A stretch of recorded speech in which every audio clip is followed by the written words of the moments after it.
na makapag-asawa na tayo. Charot! Ayan. May pangbili na ng bigas para pakain sa mga bisita. Ayan.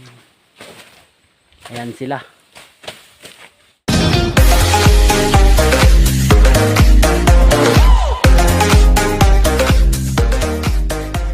Alright, so what's up po mga ka-farmed? So, ayan.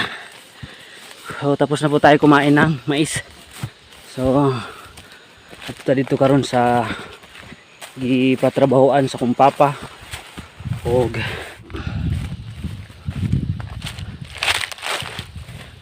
dito magkaroon tayo ng konting ano dito.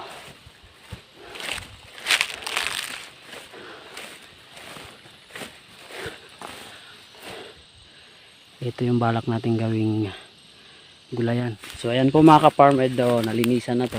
Ayan. So medyo malaki-laki na nung nalinis nila. Ayan, andyan sila mga ka-farmed. Yung ating mga nagtatrabaho, yung ating mga trabahante. Andyan sila. So ayan. Medyo malaki-laki din to. Ayan. Sana abangan nyo po mga ka-farmed, samahan nyo hanggang sa pagtanim. So ayan, yan sila. So sa ganitong uri ng mga trabaho mga ka-farmed ay pawang mga eksperto lamang ang gumagawa dito. Charot. Ayan. So watch up po mga ka-farmed dyan. So may konti tayong abaka. So medyo mahal daw ngayon, pero sa tingin ko pero konti. Pero mayroon pa doon mga ka-farmed. Yan yan. May abaka pa doon. Mukhang sa amin pa yan yata eh. So tanungin lang natin sa may-ari. Andun kasi yung may-ari.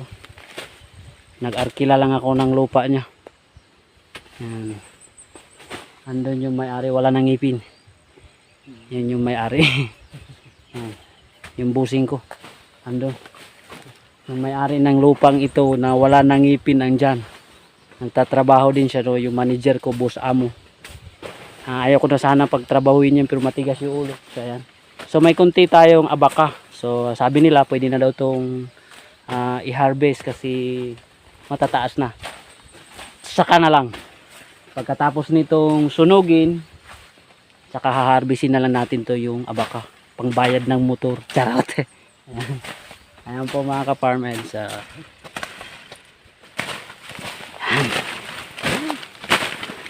Ayan pa, di ko nag-jacket guys. Ayan sila.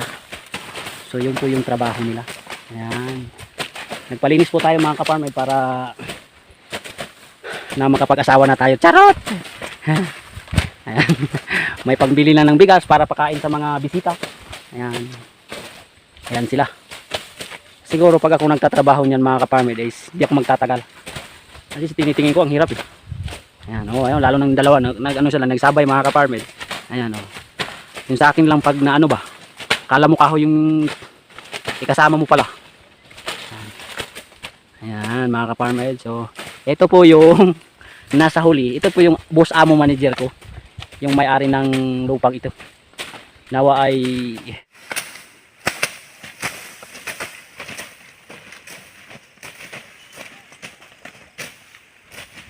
what's up mga ka-farmed? So yan, andyan sila sa likuran ko kasi ako sa harapan nyo. Charot. So yan,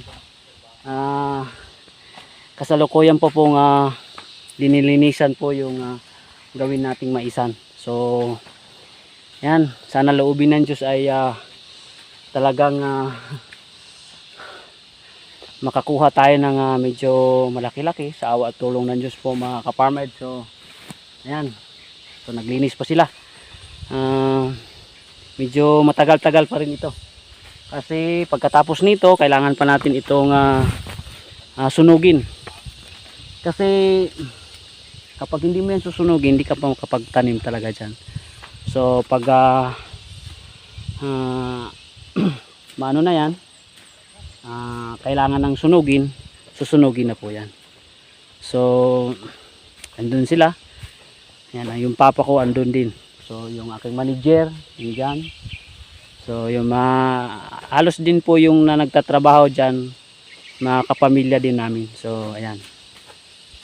So sana po mga ka-farmer is abangan nyo po hanggang sa magtanim tayo ng mais at saka gulay. Kasi susubukan din natin dito yung carrots kasi parang kapatagan po ito. Pag gabi talagang malamig po talaga. Ngayon nga ay medyo malamig oh. Kailangan ko na ng yakap ng mahal ko, charot. Ayan. So puntahan natin sila mga ka-farm. Sige, puntahan natin sila. Ayan. So mga ka-farmer, dito na po tayo talaga ngayon sa area na kung saan dito tayo magtatanim ng mais at saka gulay. So dito, dyan po mga ka-farmer. Pero dito mga ka-farmer, dito kasi talagang plain ito. So dito tayo magtatanim ng gulay. So dyan mga ka-farmer is, lalo na dyan, maisan na lang talaga dyan. Kasi hindi na masyado pwede kasi medyo ano. Pero tingnan natin mga ka-farmer kung ano pa yung kailangan. So ayan, hanggang dyan. So hanggang dyan sa baba ay hindi pa tapos. So kailangan patapusin siguro ito ay matagal-tagal pa din. So abangan nyo lang po mga ka-farmer. So ayan.